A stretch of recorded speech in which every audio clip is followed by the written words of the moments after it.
Hi అండి, అందరికీ నమస్తే.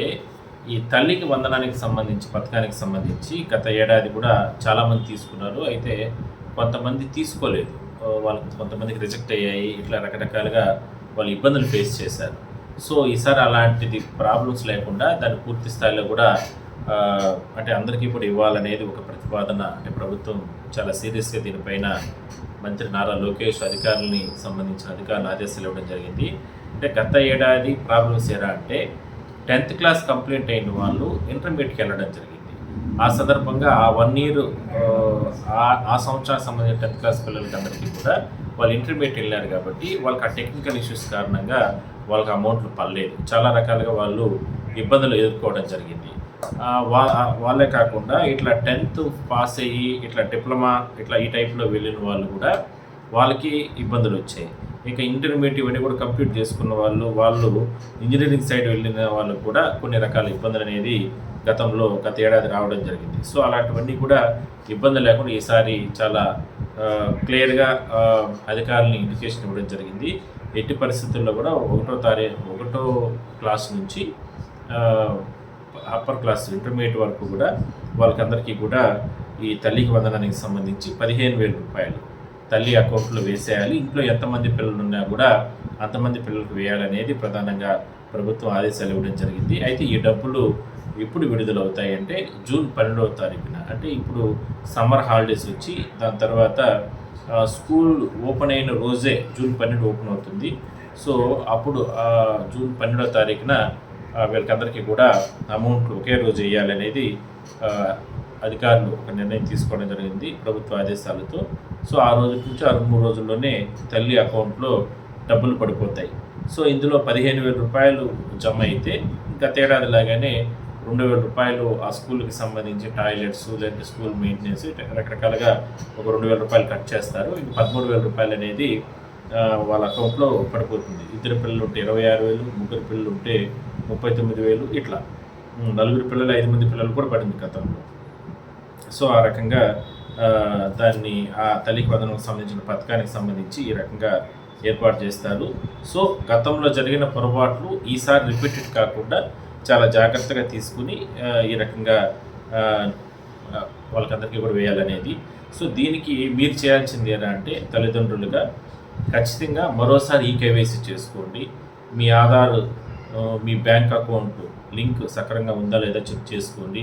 అదేవిధంగానే మీ స్కూల్లో అంటే మీ పిల్లలు చదివే స్కూల్లో తల్లికి వందనానికి సంబంధించి అప్పట్లో గత ఏడాది ఒకవేళ మీకు డబ్బులు గత ఏడాది పడున్నా కూడా గత ఏడాది పడింది కదా ఈసారి ఇంకా అట్లే పడిపోతుందని మీరు అనుకోపాకండి. ఎందుకంటే ఈసారి పిల్లలు ఇంకొక క్లాస్ అప్డేట్ అవుతారు కాబట్టి ఒకవేళ పిల్లలకు సంబంధించి వాళ్ళు అక్కడ స్కూల్లో టెక్నికల్ ఇష్యూస్ ఏదైనా ఉన్నా కూడా వాళ్ళు ఏదైనా సరే అక్కడ మార్పులు చేసే సందర్భంలో మిస్ అయినా కూడా తద్వారా మనము దాన్ని కోల్పోయే అవకాశం ఉంటుంది. ఆ పథకానికి సంబంధించి మళ్ళీ అంటే ఇస్తారు కానీ మళ్ళీ లేట్ ప్రాసెస్, మళ్ళీ అప్లై చేసుకోవడం, మళ్ళీ అందరికీ పడిన తర్వాత మనకు రాకుండా పోతే మళ్ళీ పోయి స్కూల్లో అప్రోచ్ అవ్వడం, లేదంటే మళ్ళీ సచివాలయాల చుట్టూ ఆడ తిరగడం, ఈ రకమైనటువంటి ఇబ్బందులు లేకుండా ముందుగానే చెక్ చేసుకుంటే మంచిది. కాబట్టి మీ స్కూల్లో అడ్మినిస్ట్రేషన్ ఆఫీసులో కూడా మీరు చెక్ చేసుకోవచ్చు తల్లికి వందనానికి సంబంధించి అది కరెక్ట్గా ఉందా లేదా అని. లేదంటే మన గవర్నమెంట్ వెబ్సైట్లో కూడా మనం చెక్ చేసుకోవచ్చు.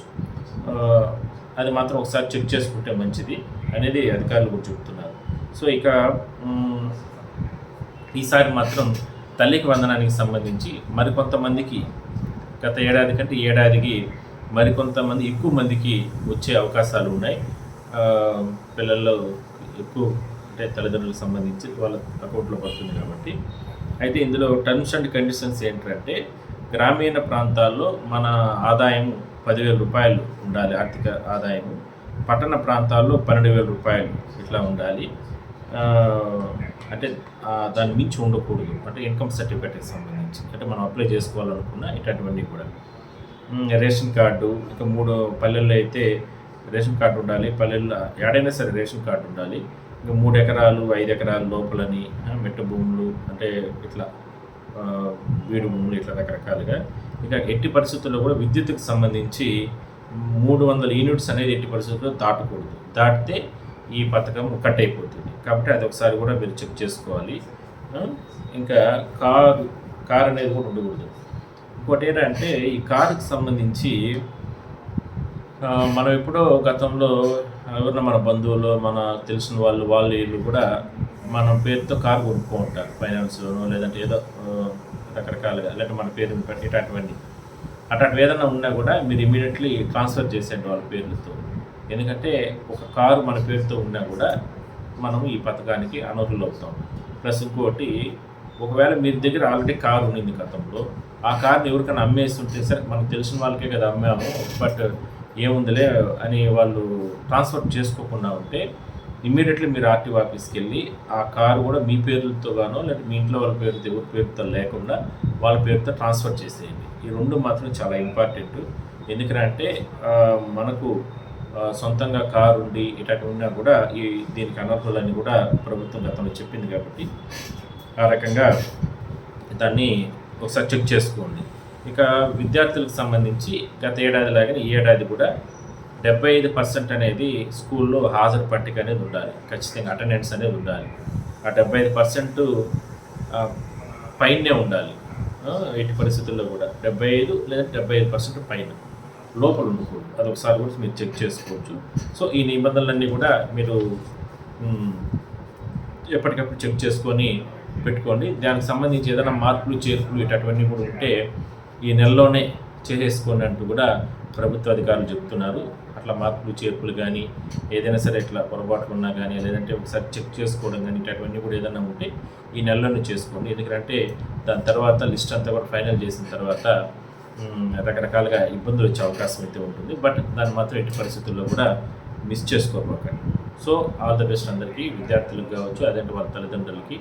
అతి త్వరలోనే ప్రభుత్వం ఎన్ని కష్టాలున్నా, ఎన్ని ఇబ్బందులున్నా, ఎన్నో సమస్యలున్నా ప్రభుత్వం సూపర్ 6లో భాగంగా సంక్షేమ పథకాల్లో భాగంగా తల్లికి వందనానికి సంబంధించి ప్రారంభించింది. చాలామంది గత ఏడాది కూడా లబ్ధి పొందారు విద్యార్థులు ప్రధానంగా. ఎందుకంటే జూన్ అంటానగానే స్కూల్స్ తెచ్చే సందర్భంలో ఫీజులు కట్టలేక చాలా రకాల తల్లిదండ్రులు పల్లెల కాడ నుంచి పట్టణాల వరకు, ఎందుకంటే మనం ఇంత కష్టపడేది మన బిడ్డల కోసం, ఆ బిడ్డల చదువులు బాగా చదివించుకుంటే వాళ్ళ భవిష్యత్తు బాగుంటుందనే ఆలోచనతో వాళ్ళ తల్లిదండ్రులు అందరూ కూడా వాళ్ళ స్థాయిల్లో గవర్నమెంట్ స్కూల్ కానుంచి ప్రైవేట్ స్కూల్స్ కానుంచి పై స్థాయి స్కూల్ వరకు కూడా వాళ్ళ స్థాయిలో వేసి చదివిస్తూ ఉంటారు. కూలి పనులు చేసుకొని చదివిస్తూ ఉంటారు. ఎన్నో కష్టాలు పడి చదివిస్తూ ఉంటారు. అలాంటి వాళ్ళకి అందరికీ కూడా ప్రభుత్వం ఆదుకునే ప్రయత్నం చేసింది. గతంలో ఒకరికి ఇస్తే ఇప్పుడున్న ప్రభుత్వం ఎంతమంది ఉంటే అంతమందికి ఇద్దాము, ఒకరు ఎక్కువ ఒకరు తక్కువ లేకుండా అందరికీ ఇద్దామనే ఆలోచనతో ఇప్పుడు ప్రభుత్వం ఈ రకంగా, ముఖ్యంగా మంత్రి నారా లోకేష్ గారు ఈ రకంగా నిర్ణయం తీసుకుని దీన్ని అమలు చేస్తున్నారు. కాబట్టి డబ్బులకి ఎక్కడ అంటే రాష్ట్రానికి లోటు బడ్జెట్ ఉన్నా కూడా విద్యార్థుల శ్రేయస్సును దృష్టిలో పెట్టుకొని రాష్ట్ర ప్రభుత్వం కొన్ని కోట్ల రూపాయలని ఈ తల్లికి వందనం కింద పథకం కింద రోజు రిలీజ్ చేస్తారు. అదే రోజు పిల్లలందరూ కూడా చాలా సంతోషంతో వాళ్ళ తల్లిదండ్రులందరూ కూడా స్కూల్కి వెళ్ళి ఫీజులు కడతారు, బుక్స్ తీసుకుంటారు, యూనిఫామ్ తీసుకుంటారు. ఇట్లా అన్ని రకాలుగా తీసుకొని స్కూల్స్ పై స్టడీస్కి వెళ్తూ ఉంటారు. సో వాళ్ళకందరికీ కూడా మరోసారి ఆల్ ది బెస్ట్. ఎట్టి పరిస్థితుల్లో కూడా దీనికి సంబంధించి మాత్రం ఎవరు ఆందోళన చెందాల్సిన అవసరం లేదు. గత ఏడాది రాని వాళ్ళు ఇట్లా ఈసారి కూడా వాళ్ళకందరికీ కూడా యాడ్ అవుతాయి. బట్ ఏంటంటే మిగిలిన వాళ్ళు ఈ టర్మ్స్ అండ్ కండిషన్స్లో ఒక్కసారి సెర్చ్ చేసుకోండి, చెక్ చేసుకోండి. ఒకసారి మీ స్కూల్లో కూడా అక్కడ అడ్మినిస్ట్రేషన్ ఆఫీస్లో చెక్ చేసుకోండి. అవసరం వస్తే సచివాలయాల దగ్గర కూడా మీకు అక్కడ వెళ్తే వాళ్ళు కూడా గైడ్ చేస్తారు. లేదంటే ప్రభుత్వ వెబ్సైట్లో చెక్ చేసుకోవచ్చు. అన్ని రకాలుగా చెక్ చేసుకొని పెట్టుకోండి. జూన్ 12న తల్లికి వందనం పథకానికి సంబంధించి వాళ్ళ తల్లి అకౌంట్లో పడతాయి కాబట్టి ఆ రోజు ఆ డబ్బులన్నీ కూడా ప్రభుత్వం మీ అకౌంట్లో జమ చేస్తుంది.